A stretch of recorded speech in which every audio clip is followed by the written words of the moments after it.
Hebrews chapter 11. Now faith is confidence in what we hope for and assurance about what we do not see.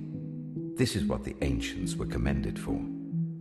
By faith, we understand that the universe was formed at God's command, so that what is seen was not made out of what was visible. By faith, Abel brought God a better offering than Cain did. By faith, he was commended as righteous when God spoke well of his offerings, and by faith, Abel still speaks, even though he is dead. By faith, Enoch was taken from this life so that he did not experience death. He could not be found because God had taken him away. For before he was taken, he was commended as one who pleased God. And without faith, it is impossible to please God, because anyone who comes to him must believe that he exists and that he rewards those who earnestly seek him.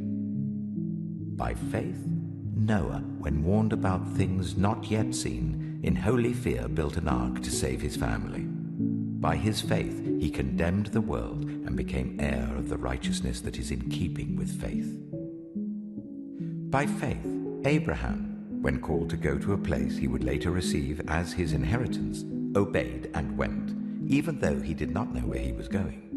By faith he made his home in the promised land like a stranger in a foreign country. He lived in tents, as did Isaac and Jacob, who were heirs with him of the same promise. For he was looking forward to the city with foundations, whose architect and builder is God. And by faith even Sarah, who was past childbearing age, was enabled to bear children because she considered him faithful who had made the promise. And so from this one man, and he as good as dead, came descendants as numerous as the stars in the sky and as countless as the sand on the seashore. All these people were still living by faith when they died. They did not receive the things promised. They only saw them and welcomed them from a distance, admitting that they were foreigners and strangers on earth. People who say such things show that they are looking for a country of their own. If they had been thinking of the country they had left, they would have had opportunity to return. Instead, they were longing for a better country, a heavenly one. Therefore, God is not ashamed to be called their God, for he has prepared a city for them. By faith, Abraham, when God tested him, offered Isaac as a sacrifice. He who had embraced the promises was about to sacrifice his one and only son, even though God had said to him, "It is through Isaac that your offspring will be reckoned." Abraham reasoned that God could even raise the dead, and so, in a manner of speaking, he did receive Isaac back from death. By faith, Isaac blessed Jacob and Esau in regard to their future. By faith, Jacob, when he was dying, blessed each of Joseph's sons and worshipped as he leaned on the top of his staff. By faith, Joseph, when his end was near, spoke about the exodus of the Israelites from Egypt and gave instructions concerning the burial of his bones. By faith, Moses' parents hid him for 3 months after he was born, because they saw he was no ordinary child and they were not afraid of the king's edict. By faith, Moses, when he had grown up, refused to be known as the son of Pharaoh's daughter. He chose to be ill-treated along with the people of God, rather than to enjoy the fleeting pleasures of sin. He regarded disgrace for the sake of Christ as of greater value than the treasures of Egypt, because he was looking ahead to his reward. By faith he left Egypt, not fearing the king's anger. He persevered because he saw him who is invisible. By faith he kept the Passover and the application of blood, so that the destroyer of the firstborn would not touch the firstborn of Israel. By faith the people passed through the Red Sea as on dry land, but when the Egyptians tried to do so, they were drowned. By faith the walls of Jericho fell after the army had marched round them for 7 days. By faith the prostitute Rahab, because she welcomed the spies, was not killed with those who were disobedient.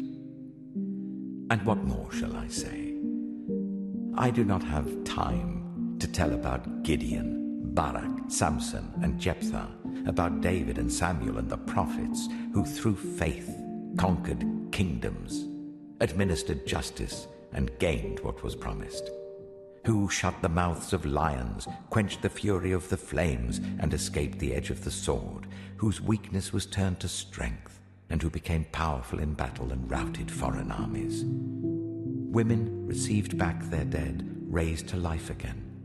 There were others who were tortured, refusing to be released, so that they might gain an even better resurrection. Some faced jeers and flogging, and even chains and imprisonment. They were put to death by stoning. They were sawn in two. They were killed by the sword. They went about in sheepskins and goatskins, destitute, persecuted and ill-treated.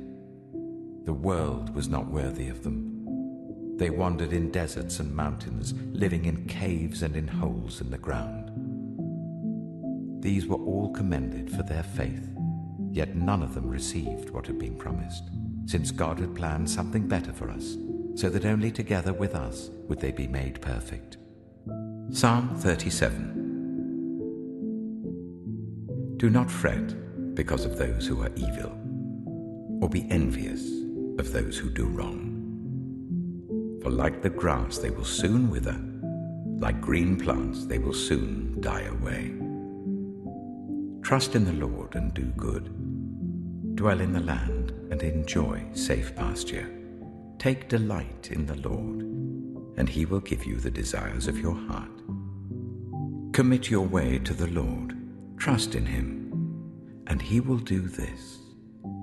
He will make your righteous reward shine like the dawn, your vindication like the noonday sun. Be still before the Lord, and wait patiently for him. Do not fret when people succeed in their ways, when they carry out their wicked schemes.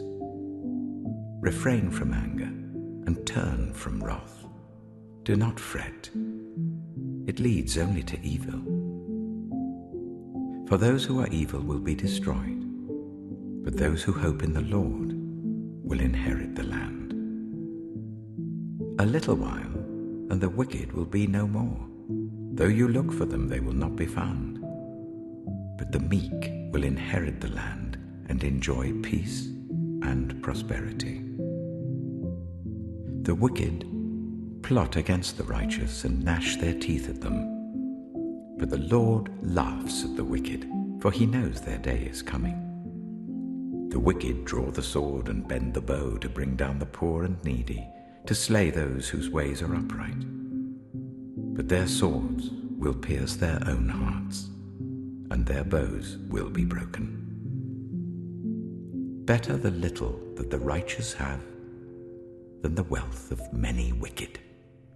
For the power of the wicked will be broken, but the Lord upholds the righteous. The blameless spend their days under the Lord's care, and their inheritance will endure forever. In times of disaster they will not wither, in days of famine they will enjoy plenty. But the wicked will perish.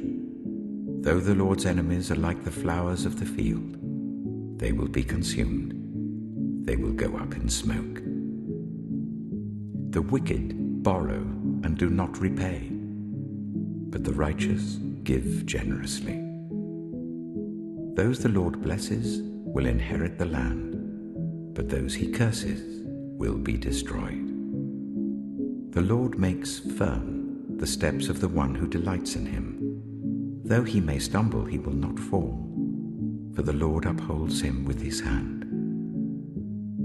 I was young, and now I am old, yet I have never seen the righteous forsaken, or their children begging bread. They are always generous and lend freely.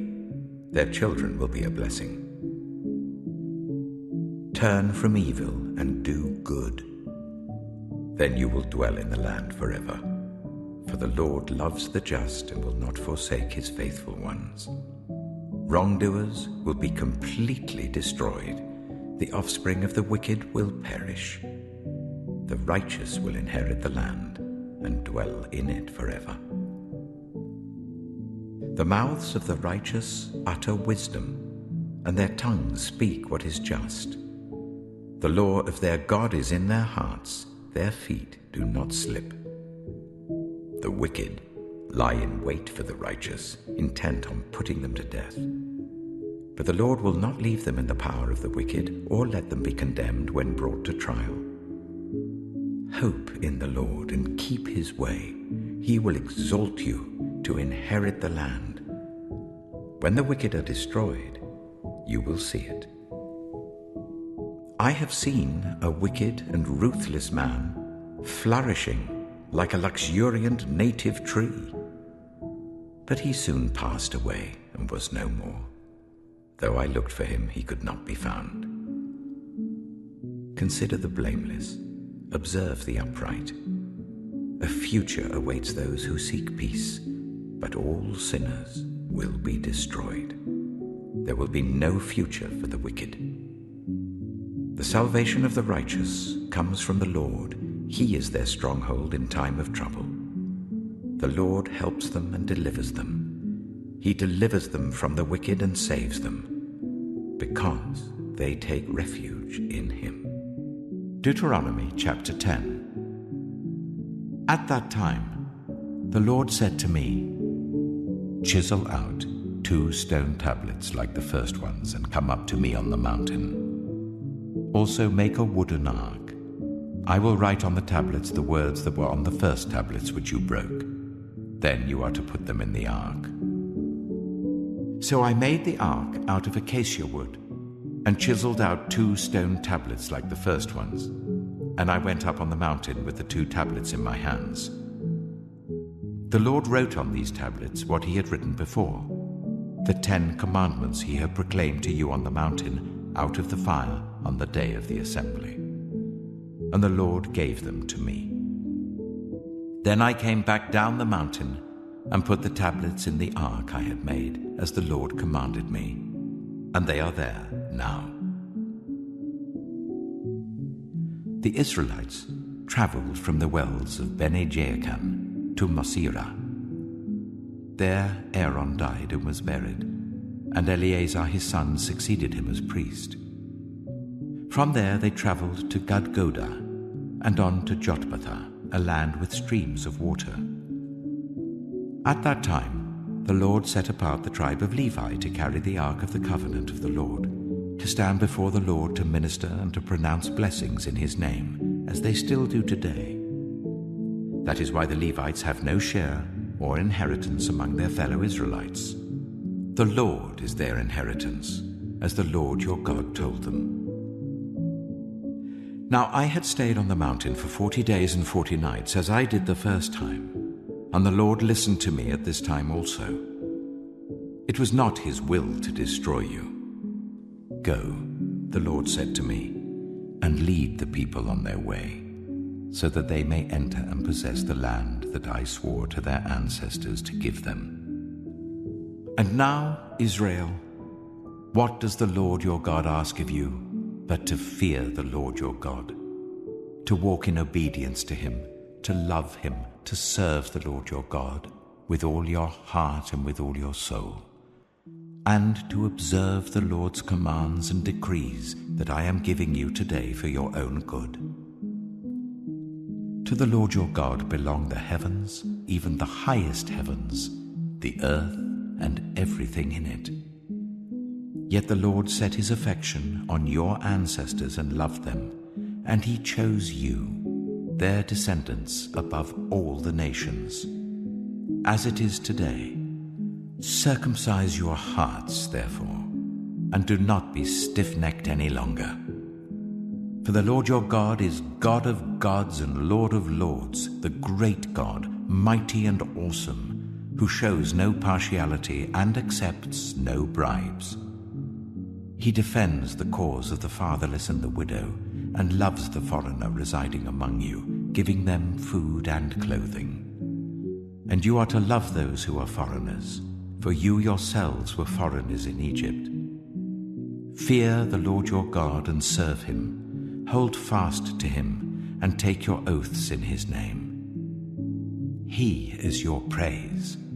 He is your God, who performed for you those great and awesome wonders you saw with your own eyes. Your ancestors, who went down into Egypt, were 70 in all. And now the Lord your God has made you as numerous as the stars in the sky. 1 Corinthians chapter 13. If I speak in the tongues of men or of angels, but do not have love, I'm only a resounding gong or a clanging cymbal. If I have the gift of prophecy and can fathom all mysteries and all knowledge, and if I have a faith that can move mountains, but do not have love, I am nothing. If I give all I possess to the poor, and give over my body to hardship that I may boast, but do not have love, I gain nothing. Love is patient. Love is kind. It does not envy. It does not boast. It is not proud. It does not dishonor others. It is not self-seeking. It is not easily angered. It keeps no record of wrongs. Love does not delight in evil, but rejoices with the truth. It always protects, always trusts, always hopes, always perseveres. Love never fails. But where there are prophecies, they will cease. Where there are tongues, they will be stilled. Where there is knowledge, it will pass away. For we know in part, and we prophesy in part. But when completeness comes, what is in part disappears. When I was a child, I talked like a child. I thought like a child. I reasoned like a child. When I became a man, I put the ways of childhood behind me.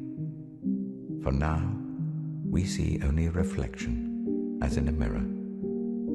Then we shall see face to face. Now I know in part.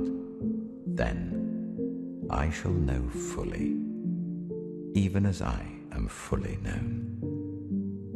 And now these three remain: faith, hope, and love. But the greatest of these is love. Isaiah chapter 58. Shout it aloud. Do not hold back.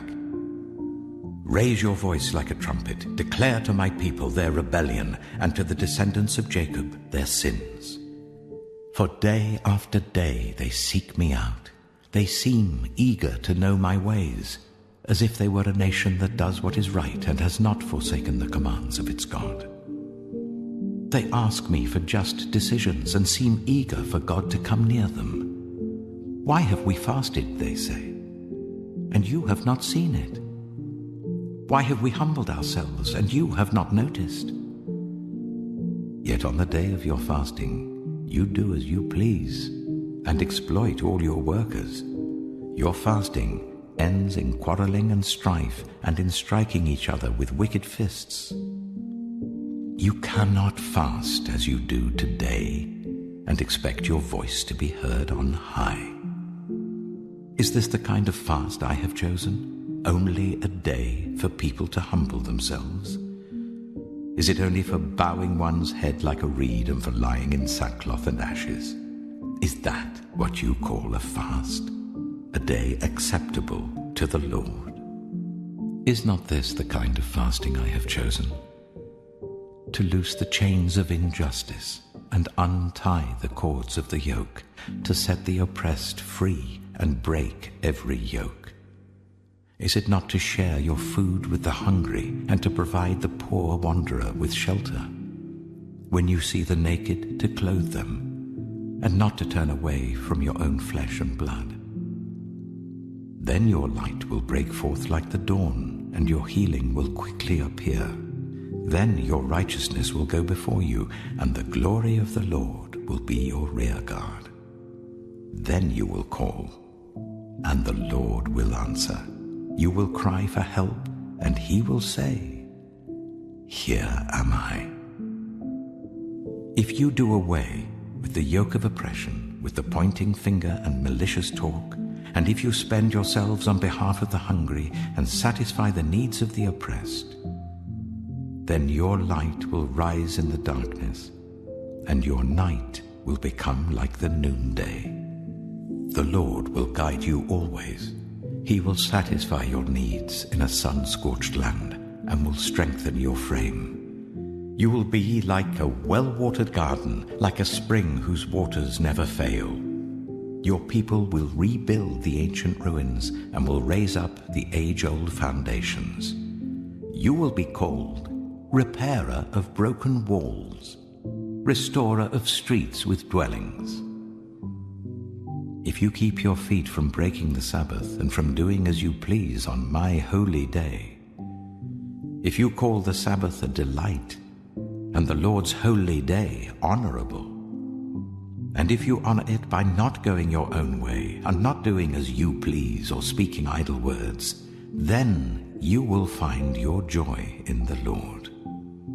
And I will cause you to ride in triumph on the heights of the land and to feast on the inheritance of your father Jacob. For the mouth of the Lord has spoken.